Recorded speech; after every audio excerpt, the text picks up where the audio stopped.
Concept of polarization and agglomeration economies. Once the propulsive firm localize, it tends to grow rapidly, and the advantages of the agglomeration economies leads to the polarization of other economic activities around the original location.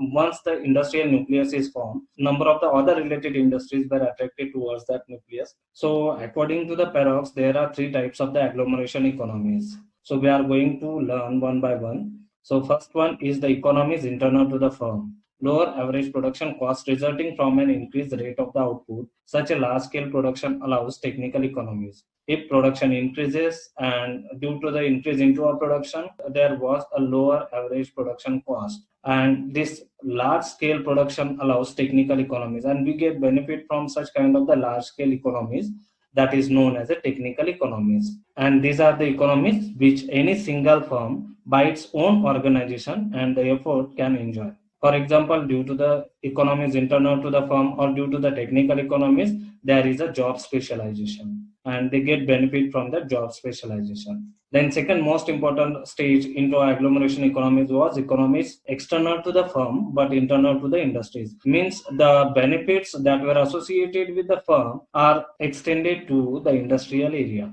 So there is a reduction in the cost per unit of the output to a firm. So one considerable thing that we have to note, there is a reduction in cost per unit of the output to the firm as industry expand at a particular location. So due to that, the firm get benefits, and that is known as a locational economies. And that locational economies where arises due to the locational proximity of the linked firms. When we look at the advantages of the locational economies, first one is a development of the large and skilled labor pool, research and developmental facilities, and repair facilities were also created due to the locational economies.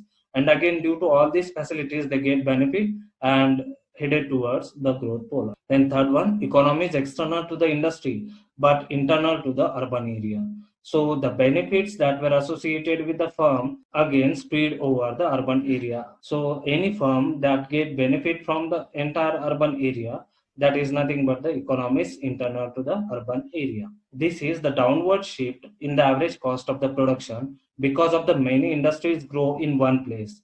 And due to the industrial complex or the cluster, all the industries in that area get benefit, and the average cost of the production shift towards the downward. And this is called as a urbanization of the economies. So what are the advantages? The first one is development of the urban labor markets, access to the large market, and provision of a wider range of the services. These are the three important economies: technical economies, locational economies, and urbanization of the economies were discussed by the Francois Perrox when he tried to interpret how that leading industry or the propulsive firm is converted into a growth pole.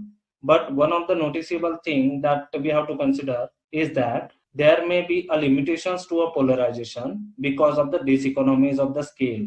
As a result, decentralization of the industries takes place, and it reduces the chances of leading industry converted into a growth pole. So these are the three important graphs that were used by him in order to interpret the benefit of the agglomeration. So first graph represents the gross benefit of the agglomeration. As the agglomeration is taken place, population increases. As the population increases, unit of benefit also increases. The second graph describes gross cost of the agglomeration. When we look at the unit cost per population, so as population increases, unit cost reduces, and as unit cost reduces, industry get benefits. And third one is the net benefit of the cost. So when we consider the unit cost and population, when we look at the net benefit of the cost, so automatically as the population increases, unit cost first of all dictionary, and later on it shifted towards the downward as a number of the consumers were increases. So automatically the unit cost shifted downwards, and industry get benefit due to this agglomeration economy. So these are the three important steps that were described by Parox. Third important economic concept in the growth pole theory was concept of the speed effect and trickle down effect.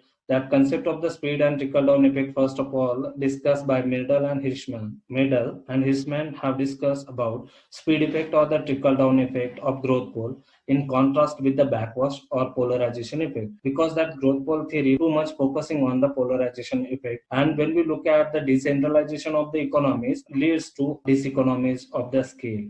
So on the contrary, sometimes this polarization effect also created adverse impact over the economy or the growth. So according to them, the development in the geographical growth point will set in motion certain forces that act on the other regions of the country. Some of these forces are favorable and some are adverse. The favorable forces are referred by Eastman as a trickle down effect, while the adverse forces are named as a polarization effect. So why this polarization effect became a negative effect in the development that were discussed with the help of these 3 points: the brain drain, capital movement, and the trade.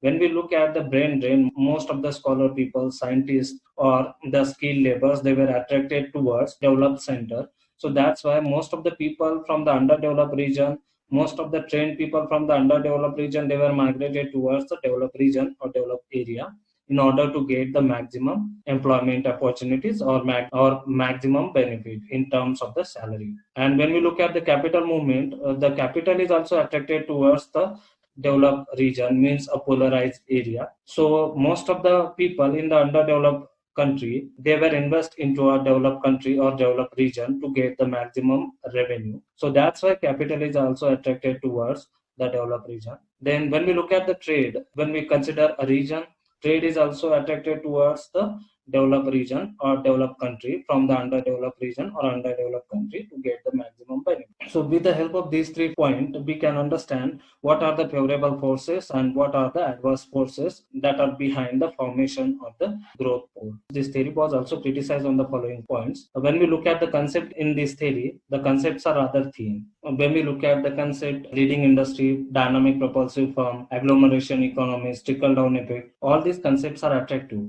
but their empirical validity is rather thin. There are also the number of problems that were associated with the large leading industries: polarization, generally associated with the diseconomies of the scale, speed and backward effect, and footloose industry. So we are going to discuss that one by one. There is a danger of over relying on large leading industries.